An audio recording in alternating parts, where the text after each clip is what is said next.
Protect yourself and your family from unexpected challenges. Consider accident-only income protection. Click the link in the description to find out more. You want anything bad enough? Don't make excuses. You gotta lose your time and your sleep for it. You find a way. Boxing King Media in association with SaveMoreMoney.com. Delighted to be joined by Big Daddy Steve Bunce. We're out here in Phoenix, Arizona. I've grabbed you for a few moments just to talk to you about the latest in the boxing world, Steve. But before we get started, I've got to get your breakdown of this brilliant fight. We've got champion versus champion, undefeated versus undefeated. Two guys in their primes fighting each other, which we've talked about before. Doesn't happen very often. So what happens in this fight? Is the winner the one that holds his nerve in the first couple of rounds? Is the winner the one that pushes in the first couple of rounds? Because the man that pushes it's going to find himself 2 or 3 rounds down. He could be picked off. Both of these guys will pick people off all night long. Has the build-up got to Sonny? Some people seem to think it's really simple. It's got to Sonny. That's why he's so agitated. He's not agitated because the build-up's got to him. He's agitated because it's a massive fight, and he's on the weight as he always is. He's ready to fight at the weight. He's a flyweight. You show me a flyweight 24 hours before a fight who's calm and relaxed, and I'll show you a liar. Of course he's agitated. He's ready to fight. It means a lot. And Bam Rodriguez doesn't even look like the Bam Rodriguez that was in London 2 months ago.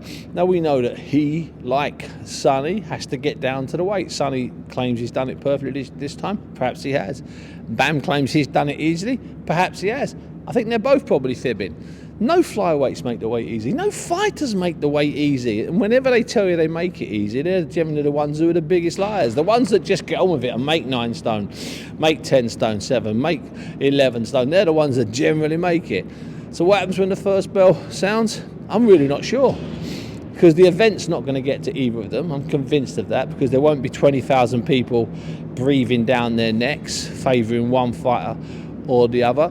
What will happen? I genuinely don't know. I'll be the first person to cross that line, the first person to show that bit of aggressive initiative. Will it be Bam? It might be Bam. Will it be Sonny? It might be Sonny. I've got a theory and a feeling that we might actually have a much better fight than anyone's predicting. It's really simple for everybody to dismiss this.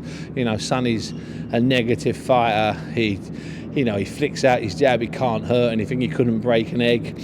And Bam's a calculating fighter, he only takes risks when he has to take risks.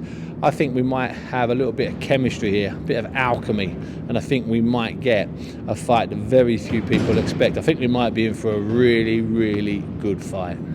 Got an interesting question for you. When's the last time you can remember a fight where two fighters with such boxing IQ, such high-level boxing IQ, are fighting each other, both undefeated, both champions?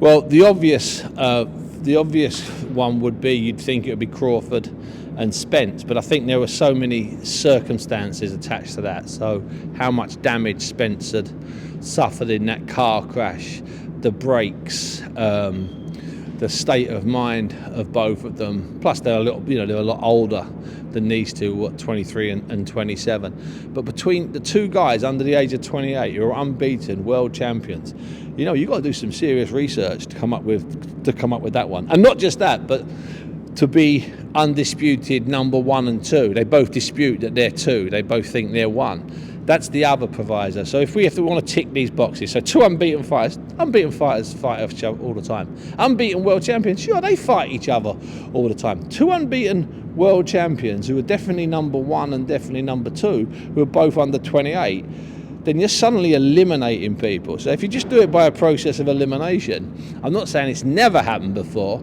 but it's a rare old situation. The fact that, and the key is, they are number 1 and they are without doubt number 2.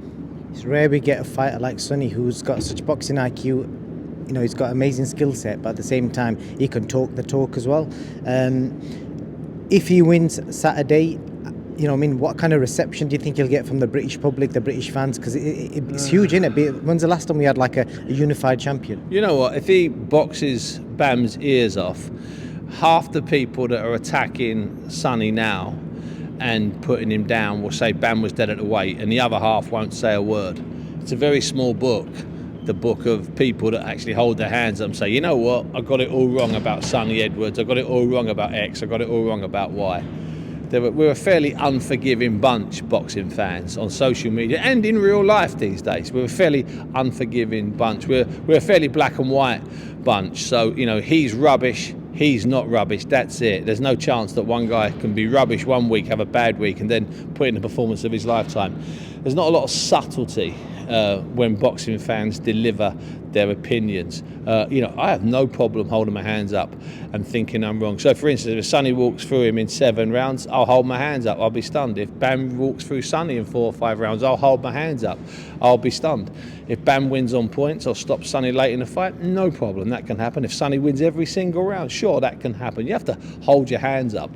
It's a bit, you know, we like to do things in black and white. It's like, I'll tell you what, here's a classic example, okay?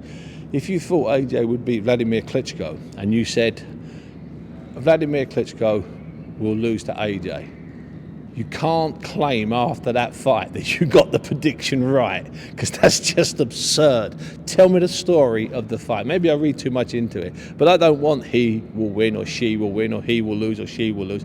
I've got to have some details. Tell me how it happens.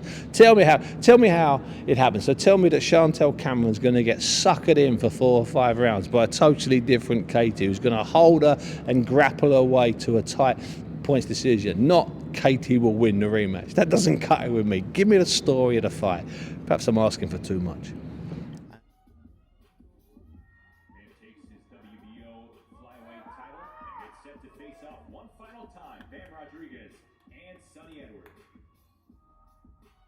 Go, Bam! Let's go, son! Come on, son! Showtime, baby! Let's go!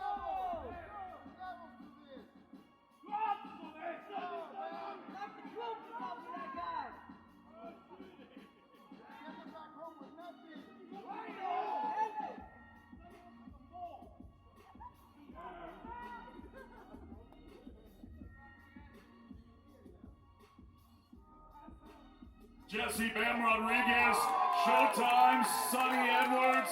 Have you ever been stranded on the side of a motorway with a broken down car? Like me, is that something that worries you?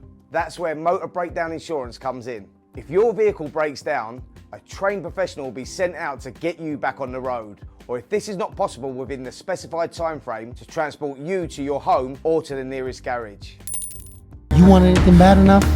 Don't make excuses. You gotta lose your time and your sleep for it. You find a way.